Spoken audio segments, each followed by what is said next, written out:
네, 여러분 안녕하세요. 자, 이 리플이 정말 중요한 이 4,000원짜리였죠. 이 4,000원짜리를 강하게 돌파해주면서 다시 한번 박스권 상단부인 이 4,500원짜리의 돌파를 리테스트하러 올라가고 있는데, 오늘 상승의 배경에는 미 SEC와 CFTC 즉 상품선물거래위원회가 디지털 자산에 대한 공동규제 추진한다라는 호재로 상승이 나와주고 있는데, 관련돼서 대응 방법과 어떤 이슈들이 있는지 함께 살펴보도록 하겠습니다. 자, 뉴스를 보게 되시면 리플 XRP, 미 SEC, CFTC 디지털 자산 공동규제 호재로 신바람이 났다 라고 얘기를 하고 있는데, 소제목을 보게 되시면 자본증거금 요건 통일 및 보고 절차 간소화, 규제 간 차익거래 방지, 그리고 XRP 규제 불확실성이 해소가 되면서 급등이 나와주고 있고, 파생상품 시장 활성화에 전망이 되고 있다라고 얘기를 하고 있어요. 그래서 다음 달 29일 공동 원탁 회의를 개최하고요, 디지털 자산 선물 상품 도입 일정 확정 예정이라고 얘기를 하고 있는데, 사실 도통 이게 무슨 말이야 라고 생각을 할 수 있지만, 제가 좀 더 여러분들에게 쉽게 말씀을 드려보자면, 이 SEC와 CFTC 공동규제가 리플에게 좋은 이유는, 일단 규칙이 명확해지면은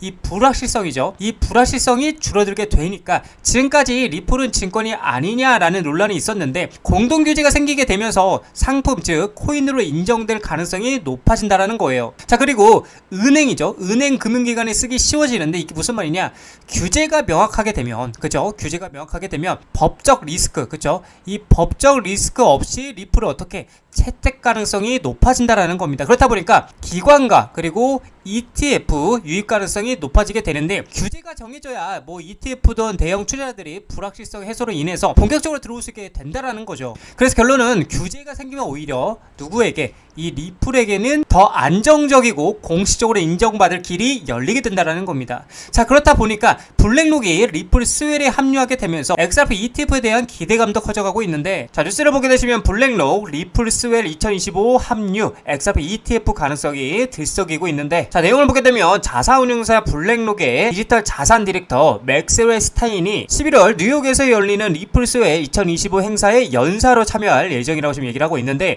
리플은 이번 행사에 600명 이상의 참석자와 60명 이상의 연사가 참여할 것으로 예상하고 있다라고 얘기를 하고 있어요. 자, 그래서 스웰 2025 블랙록 임원 연사 명단에 올랐다라고 얘기를 하고 있는데, 리플 스웰의 공식 일정에 따르면 맥스웰 스타인은 로리 켈러리와 함께 토큰화된 금융자산이 자본시장을 어떻게 재편하고 있는지에 대해 논의할 예정이라고 얘기를 하고 있고요. 비록 공식 일정에 XRP ETF에 대한 직접적인 언급은 없지만, 블랙록이 비트코인 및 이더리움 혐오 ETF를 성공적으로 출시하면서 암호화폐 시장에 큰 영향력을 행사하고 있는 만큼, 투자자들은 이번 스웰 행사에서 XRP ETF 관련 논의 또는 발표가 있을 가능성에 대한 기대감을 숨기지 않고 있다라는 거예요. 자, 그래서 XRP ETF 출시 가능성은 여전히 미지수인데, 블랙록은 비트코인 및 이더리움 ETF의 높은 인기와 수요를 바탕으로 암호화폐 시장 내 영향력을 확대하고 있는데, 이에 투자자들은 블랙록이 다음으로 XRP ETF를 출시할지 여부에 촉각을 곤두세우고 있다. 그러나 블랙록은 아직 XRP ETF 출시 계획을 공식적으로는 발표하지 않았고요. 특히나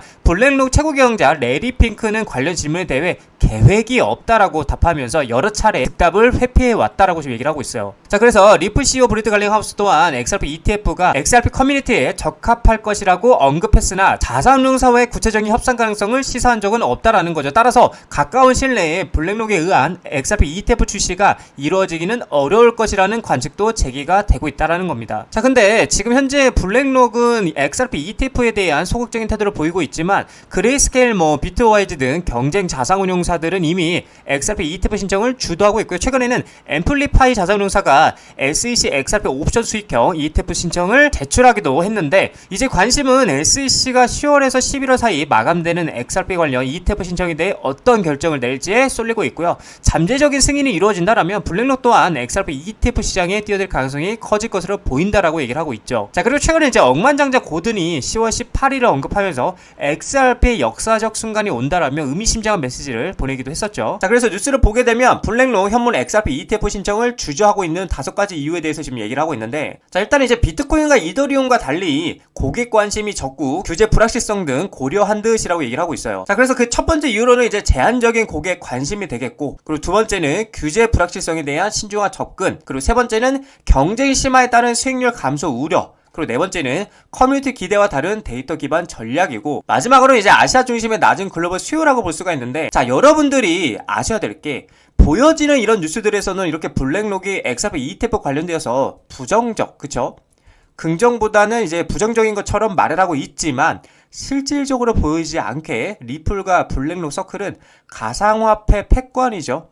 이 패권을 가져오기 위해서 한 배를 탔다라고 볼 수가 있는데, 자, 지금부터 그 근거에 대해서 좀 여러분들에게 말씀을 드려보자면, 이제 리플의 히든노드 인수라고 볼 수가 있는데, 히든노드는 이미 블랙록 토크나 펀드 생태계에 참여하면서 기관 투자자들에게 전통 자산과 그리고 디지털 자산 간의 가교, 그쵸? 이 가교 역할을 해왔어요. 근데 이 리플이 히든노드를 인수함으로써 블랙록의 인프라와 이제는 연결되어 있던 히든노드의 기관 네트워크가 이제 리플의 직접적인 영향권 아래에 놓이게 되었다라는 겁니다. 자, 그리고 또 중요한 건 뭐냐? 서클 인터넷그룹의 IPO에서 이제 블랙록은 10%의 주식을 매입한 상태이기 때문에 현재 이제 이러한 이 리플 그리고 블랙록 서클, 그쵸?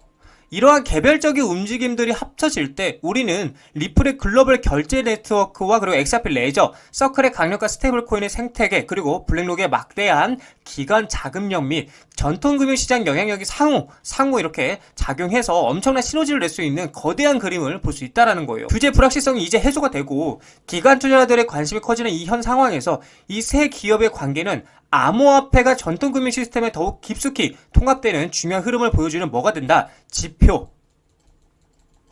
이 지표가 될 것이라 라는 겁니다. 자, 그래서 리플서클 블랙록의 이 연관성은 단순히 독립적인 사건이 아니라 디지털 자산이 미래 금융의 핵심 인프라가 되는 과정에서 나타나는 아주 복잡하고도 전략적인 움직임을 반영하고 있고요. 앞으로 이들의 협력이 이 스테이블코인 시장에서 엄청난 변화를 줄 수 있다는 거고, 이렇게 되면 당연히 이 리플, 그쵸?